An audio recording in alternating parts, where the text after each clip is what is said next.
नमस्कार दोस्तों।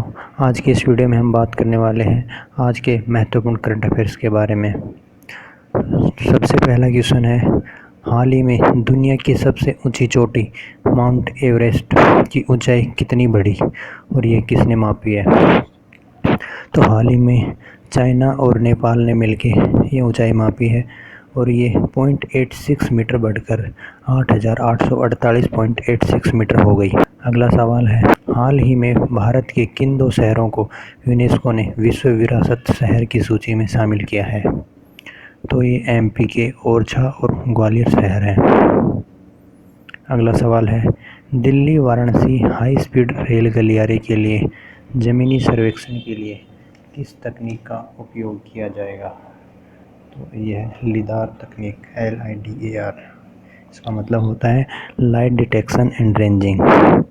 इस तकनीक में हेलीकॉप्टर पे एक मशीन लगा दी जाती है जो कि लेज़र लाइट्स को नीचे डालती है और वो टकरा के वापस जाती है, जिससे उस एरिया का मैप वहाँ पे सिस्टम में सेव हो जाता है कि यहाँ पे कितनी नदियाँ हैं, कितने पहाड़ हैं, जिससे वहाँ पे रेल मार्ग निकालने में आसानी हो जाती है। अगला सवाल है, विश्व आर्थिक मंच WEF के 2021 के संस्करण की मेज़बानी कौन सा देश करेगा?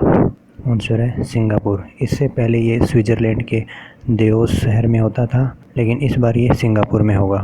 अगला सवाल है, हाल ही में महाराष्ट्र सरकार ने चाइल्ड पोर्नोग्राफी को ट्रैक करने के लिए इंटरपोल के साथ मिलकर किस ऐप का निर्माण किया है? आंसर है क्रॉलर। अगला सवाल है, किस बैंक ने भारत में उन्नत जैव ईंधन का समर्थन करने के लिए $2.5 मिलियन की आर्थिक सहायता की मंजूरी दी है? एशियन विकास बैंक। अगला सवाल है, अंतर्राष्ट्रीय भ्रष्टाचार निरोधक दिवस कब मनाया जाता है? 9 दिसंबर। इसका आंसर है। अगला सवाल है, 6वें भारत अंतर्राष्ट्रीय विज्ञान महोत्सव 2020 की मेज़बानी कौन सा देश करेगा? आंसर है मैसूरू। अगला सवाल है, किस बैंक ने बैंकिंग सेवाओं को ग्राहकों के लिए सुलभ करने के लिए एक नया चैनल मनी मित्र की शुरुआत की है? तो इसका आंसर है उज्ज्वल स्मॉल फाइनेंस बैंक। अगला सवाल है, जलवायु परिवर्तन प्रदर्शन सूचकांक 2020 में भारत का स्थान कौन सा रहा? तो 2020 में भारत का 10वां स्थान रहा।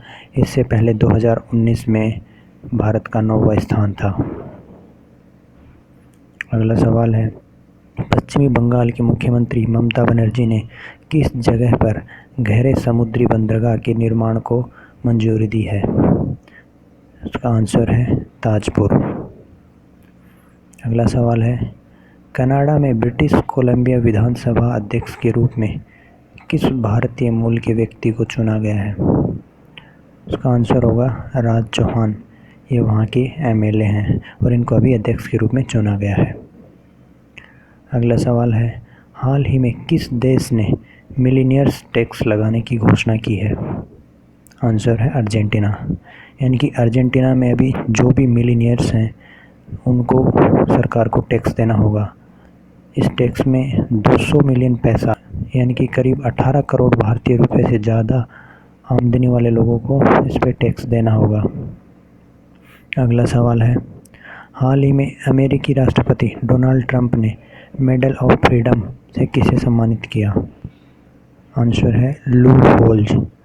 ये वहाँ के फुटबॉल कोच हैं और ये जो मेडल ऑफ फ्रीडम है ये भारत में भारत रत्न के जैसा ही एक अमेरिकी सम्मान है।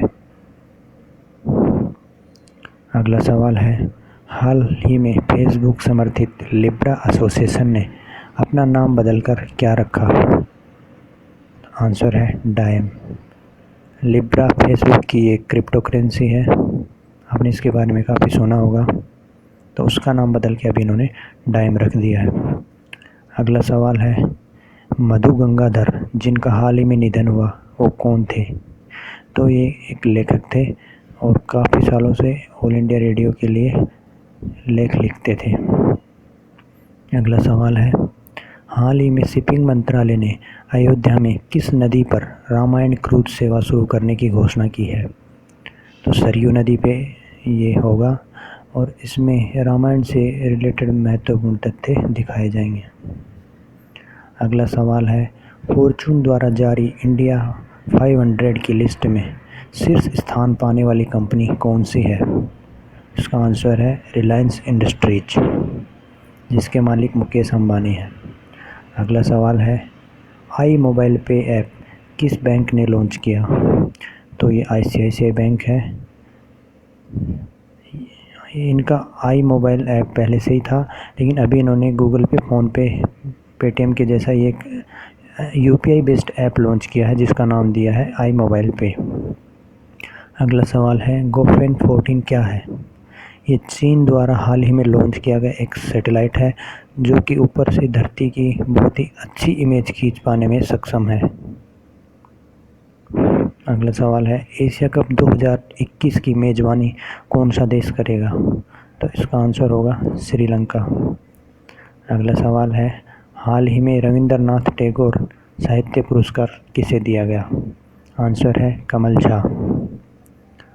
अगला सवाल है, हाल ही में DD गुप्ता को किस राज्य का नया मुख्य सूचना आयुक्त नियुक्त किया गया है?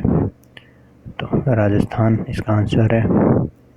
अगला सवाल है, साखिर ग्रैंड प्रिक्स 2020 किसने जीता है?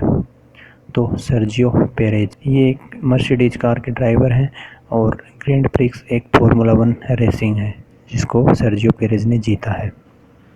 अगला सवाल है, हाल ही में किस एयरलाइंस ने गरीब बच्चों की मदद के लिए कैलेंडर ऑफ होप पहल की शुरुआत की है? तो लुफ्तांजा एयरलाइंस ने इसकी शुरुआत की है। अगला सवाल है, किस राज्य की सरकार ने गर्भवती महिलाओं के लिए लंच बॉक्स योजना की शुरुआत की है? तो इसका आंसर है तेलंगाना। वीडियो देखने के लिए धन्यवाद। अगर आपको वीडियो अच्छा लगा हो तो please like, share and subscribe.